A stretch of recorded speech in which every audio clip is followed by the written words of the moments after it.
In this video, I'm going to show you how to reopen a closed Exness trading account.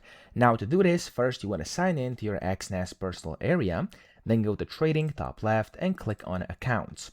In here, you want to select if you want to reopen a closing real or demo trading account. It's going to work the same way for both of these, so I'm going to go for real right now.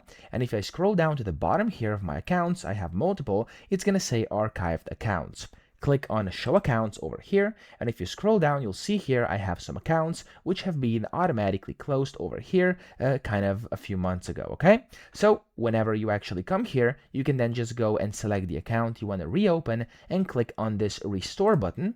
And what this is going to do here, there we go, it's going to restore your account, and now you'll be able to find it up here inside your active accounts again. That's how to do this. I hope this video helped you out. If it did, please subscribe to the channel and help me out as well.